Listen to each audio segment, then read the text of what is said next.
Welcome to part 2 of the hostile takeover of Prince Harry's Chandauka charity. If you haven't already, please go watch part 1 and don't forget to like and subscribe for more updates. After a 4-month-long investigation, the UK Charity Commission's investigation into Prince Harry's charity Chandauka, which he founded nearly 20 years ago, along with Prince Seeiso of Lesotho, has cleared Prince Harry of bullying and misogyny allegations. The Charity Commission's report says, based on the evidence provided and reviewed by the Commission, it found no evidence of widespread or systemic bullying or harassment, including misogyny or misogynoir at the charity, as alleged by Rogue Chair Sophie Chandauka, or overreach by either the Chair or the Duke of Sussex as patron. A regulatory action plan was issued, requiring Chandauka to implement better dispute policies, complaint procedures, and clearer authority delegation. While the Commission did not explicitly rule on Chandauka's position, she remains chair, and her self-appointed board of trustees remains in place. Chandauka, founded in 2006 to support children affected by HIV and AIDS in southern Africa, has been a cornerstone of Prince Harry's legacy, honoring his late mother, Princess Diana. But in March 2025, everything changed when Prince Harry, Prince Seeiso, and the entire board of trustees resigned, citing an untenable situation with the charity's chair, Dr. Sophie Chandauka. At the heart of this drama is Chandauka's leadership. Chandauka authorized £427,497 in consultancy fees between June 2023 and January 2025 to attract new revenue streams, particularly in the U.S. market. These efforts reportedly fell flat, failing to deliver results. Worse, she destroyed Chandauka's reliable fundraising, like the annual Polo Cup, which lost a major sponsor. This left the charity in a financially shaky spot. Former trustees who left the organization under Chandauka's tenure cited her dictatorial style and her desire to fundamentally change the charity, which had been operating without issue for nearly 2 decades, as their reason for leaving. Instead of resigning like any sane professional would, Sophie Chandauka, who, as I revealed in my last video, is not a real doctor, refused to do so.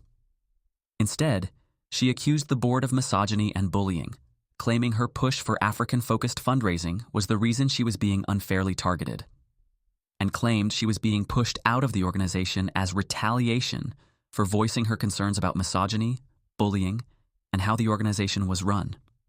She even attempted to secure a high court injunction to stay in her role. But now that there is no evidence to back her allegations, many are questioning why she's still leading Chandauka. After Prince Harry and Prince Seeiso resigned in solidarity with the entire board in protest of Chandauka's refusal to step down, Chandauka went on a media tour painting herself as a victim and making wild accusations about the Duke and Duchess of Sussex, which I covered in part 1. Some of you might remember that Chandauka sensationally claimed Prince Harry sent her a message demanding she defend the Duchess of Sussex, but no such letter or text was referenced in the Charity Commission's report, which cleared Harry of overreach and bullying at Chandauka. The absence of this evidence, despite its potential to support her allegations, suggests the message may not exist. During this time, the press also uncovered more evidence of her mismanagement of the charity and her unprofessional behavior. For example, the charity's accounts reportedly fell below its self-imposed £600,000 safety threshold for available funds, a first for Chandauka under Chandauka's leadership, which she acknowledged. Chandauka reportedly demanded a £300,000 salary for her volunteer position as chair and refused Prince Harry's offer to negotiate compensation out of his own pocket. Chandauka also accused Prince Harry of blindsiding her with his resignation, claiming she was not informed. However, sources close to the former trustees stated she was notified 2 months prior, which she later acknowledged. She also claimed that the charity's finances suffered after the Duke and Duchess of Sussex stepped down from the royal family, despite the charity's financial statements showing that the charity had actually raised more money after the Duke and Duchess of Sussex moved to the US. And then there was that infamous 2024 polo match. Sophie Chandauka initially suggested that the Duchess of Sussex's presence at the event was unexpected and caused disruptions, contributing to that awkward onstage moment during the trophy presentation. We've all seen the video. Later reports revealed that Chandauka had personally invited Meghan to the polo match, and her attendance was expected. Chandauka later confirmed she had indeed invited the Duchess. It became increasingly clear Chandauka was a shady, manipulative character. Again, I cover all of this in detail in part 1. In addition to clearing Prince Harry, Prince Seeiso, and the rest of the former trustees of wrongdoing, the Charity Commission's report slammed everyone: Prince Harry, the trustees, and Chandauka for airing their dirty laundry in public, damaging Sente Bale's reputation, claiming it severely impacted the charity's reputation and risked undermining public trust in charities generally. Which is a bit much, considering the King's charities have also been investigated by the Charity Commission. I would argue Chandauka's public allegations of bullying, harassment, misogyny, and misogynoir against Harry were severe and damaging to his reputation and Sente Bale's mission. Remaining silent could have been interpreted as an admission of guilt, further harming the charity's beneficiaries and his other charitable endeavors. His public statement, expressing relief at the Charity Commission's investigation and denying the allegations, was a reasonable defense against claims the Commission later found unsubstantiated. A private response would likely have been ineffective given Chandauka's many media interviews. The Charity Commission's report also criticized the charity's trustees, including Sophie Chandauka and Prince Harry, for failing to resolve internal disputes without necessitating a formal investigation. The report highlighted the charity's lack of clear policies for handling complaints and disputes, combined with unclear delegation of authority. Interesting, since Sente Bale had been operating perfectly fine for nearly 2 decades with a board of trustees and a chair until this woman literally refused to go after the entire board, asked her to resign. How else was the issue supposed to be resolved without an independent third party like the Charity Commission? Harry and the other trustees said their resignations were a last resort to avoid burdening Sente Bale with legal costs after Chandauka filed a lawsuit to remain in her position. Without a third party like the Charity Commission, the conflicting narratives, Chandauka's allegations versus the trustees' claims of her mismanagement, would never have been resolved. Prince Harry didn't hold back in his response to the Charity Commission's findings. In a statement on August 5, 2025, he basically said that he was unsurprised at being cleared of bullying but tore into the report, calling it troublingly short and accusing it of failing to hold Chandauka accountable for financial mismanagement. The statement goes on to emphasize the good work the charity has done for nearly 20 years, calling Sente Bale a once brilliant charity that he, Prince Siso, and the former board of trustees helped grow. The statement concludes by saying that he and Prince Siso vowed to find new ways to support Lesotho and Botswana's children, but made it clear they see no way back to Sente Bale while Chandauka remains chair. A source close to Harry called Chandauka's invocation of Diana's legacy in her statement appalling, underscoring the deep personal sting of losing control of this charity. He's right. After all this time, the Charity Commission's investigation failed to address the core issue. Fake Dr. Sophie Chandauka's refusal to resign as chair despite the entire board of trustees requesting her to step down, following her authorization of approximately £427,497 in consultancy fees aimed at attracting new revenue streams, which failed to deliver results. Which she did, after destroying Sente Bale's long-standing, reliable fundraising efforts, such as the annual Polo Cup, leaving the charity in a financially precarious position. She claimed the resignation request was retaliation for her whistleblowing on alleged misogyny and bullying within the organization. Now that the Charity Commission has found no evidence of these allegations, why is she still allowed to remain chair? Especially given the ongoing financial strain and reported staff layoffs? Why didn't the Charity Commission rule on whether Chandauka should have accepted the board's request that she resign? The Charity Commission stated that its investigation into Sente Bale aimed to assess whether the charity's current and former trustees, including its chair, fulfilled their duties under charity law, emphasizing that its role as a regulator is not to adjudicate or mediate internal disputes within charities. However, the Commission's report appears to contradict this stance by effectively engaging in such disputes. For instance, the report calls Sophie Chandauka's newly appointed board, which is down to just 2 people, validly appointed. I'm sure some former trustees would disagree with that. The report also incorporates subjective opinions that blur the line between oversight and interference. For example, the report's claim that the parties involved were wrong for making public statements about the dispute is an objective opinion. Furthermore, by failing to clarify whether Chandauka was justified in not resigning as asked, the report implicitly endorses her actions. The claim that Sophie Chandauka was vindicated by the Charity Commission's report based on her raising governance concerns that align with the report's findings of governance issues at Sente Bale does not hold up under scrutiny. While the report acknowledges governance shortcomings within the charity, it does not explicitly validate Chandauka's specific claims or portray her actions as justified. Instead, The report's focus on governance issues appears broad, addressing systemic problems rather than endorsing Chandauka's narrative that she was targeted for raising these concerns. The report does explicitly state that there was no evidence of her allegations of bullying, harassment, and racism.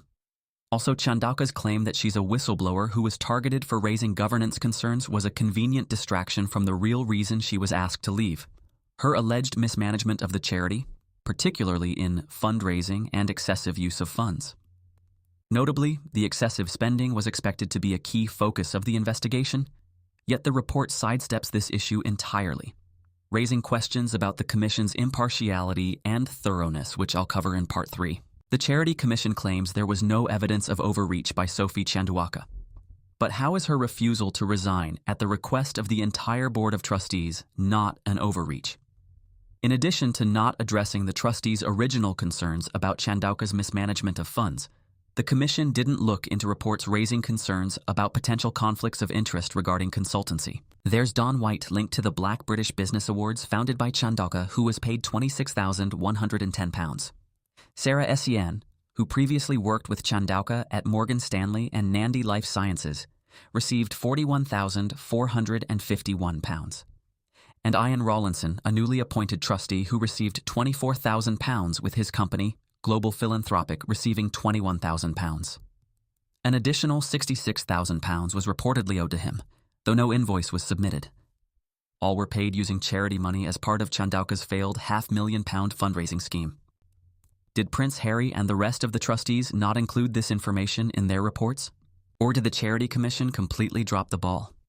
Sources, including former trustees, expressed concerns to Sky News that these payments, particularly to individuals within Chandauka's personal or professional network, lacked full board approval and raised conflict of interest questions. The Charity Commission stated that its investigation into Sente Bahle aimed to assess whether the charity's current and former trustees, including its chair, fulfilled their duties under charity law, emphasizing that its role as a regulator is not to adjudicate or mediate internal disputes within charities. However, the Commission's report appears to do just that. For instance, the report calls Sophie Chandauka's newly appointed board, which is down to just 2 people, validly appointed. I'm sure some former trustees would disagree with that. The report also incorporates subjective opinions that blur the line between oversight and interference. For example, the report's claim that the parties involved were wrong for making public statements about the dispute is an objective opinion. Furthermore, by failing to clarify whether Chandauka was justified in not resigning as asked, the report implicitly endorses her actions. Former trustees echoed Prince Harry's disappointment that the Charity Commission's investigation failed to address the heart of the dispute, stating that, "We are disheartened by the way in which the Charity Commission has chosen to ignore key concerns and irrefutable evidence raised with them regarding the leadership and oversight of Sente Bahle's chair." They also clapped back at the idea that Sophie Chandauka is some kind of whistleblower, stating, "We accept there is always room to strengthen governance of an organization, which is why we welcomed a governance review by the chair initiated in February 2024, and that should have only taken a matter of months. We unfortunately never saw a report or any outcomes enacted more than 2 years into her tenure." Interesting. These are the people who helped Prince Harry and Prince Saiso build Sente Bahle, and now they're having to watch this woman tear it down. Meanwhile, Sophie Chandauka also issued a statement following the UK Charity Commission's report that makes her look even more delusional. She expressed appreciation for the Commission's findings, which she claimed validated the governance concerns she raised privately in February 2025. "Sophie, my sister in Christ, you've had full control over Sente Bahle since your hostile takeover in March. Why didn't you address these issues as chair of the organization instead of the Charity Commission having to make you address these issues? These governance issues happened under your leadership. The charity was doing fine for nearly 2 decades before you took over." Chandauka described the experience as intense and a test of Sente Bahle's strategic clarity and operational resilience. Okay. Chandauka criticized the resigned trustees and patrons for launching an unexpected adverse media campaign that caused incalculable damage to the charity's reputation, suggesting their actions reflected unacceptable behaviors displayed privately. Is she referring to the behaviors the Charity Commission found no evidence of? Sophie seems to forget that she was the one who did countless interviews, bad-mouthing the charity's trustees, its patrons, and even the wife of the charity's founder. Bizarrely, she also invoked the legacy of Princess Diana and Queen Mamohato, stating, "Despite the recent turbulence, we will always be inspired by the vision of our founders, Prince Harry and Prince Siiso, who established Sente Bahlai in memory of their precious mothers, urging supporters to continue backing the charity's mission for youth in Southern Africa." Fat chance. Also, Olympic-level gaslighting, considering that during her initial media tour she talked about how the charity had to evolve away from supporting youth on issues of HIV and AIDS. The very reason the charity was founded. I think Chandauka's statement is also very telling. This invocation of Diana and the founders has been criticized as opportunistic. The irony lies in Chandauka's earlier public statements, where she described Prince Harry's brand as toxic and a risk to Sente Bahlai's ability to attract donors and staff, particularly after his move to the US. Yet by referencing Harry and Diana in her post-report statement, she appears to leverage their connection to bolster the charity's image, possibly recognizing that Sente Bahlai's appeal and fundraising potential are tied to Harry's global profile and Diana's legacy. You know, the one she tried to tarnish. The claim that Sophie Chandauka was vindicated by the Charity Commission's report based on her raising governance concerns that align with the report's findings of governance issues at Sente Bahlai doesn't really stand up to scrutiny. While the report acknowledges governance shortcomings within the charity, it does not explicitly validate Chandauka's specific claims or portray her actions as justified. Instead, the report's focus on governance issues appears broad, addressing systemic problems rather than endorsing Chandauka's narrative that she was targeted for raising these concerns. The report does explicitly state that there was no evidence of her allegations of bullying, harassment, and racism.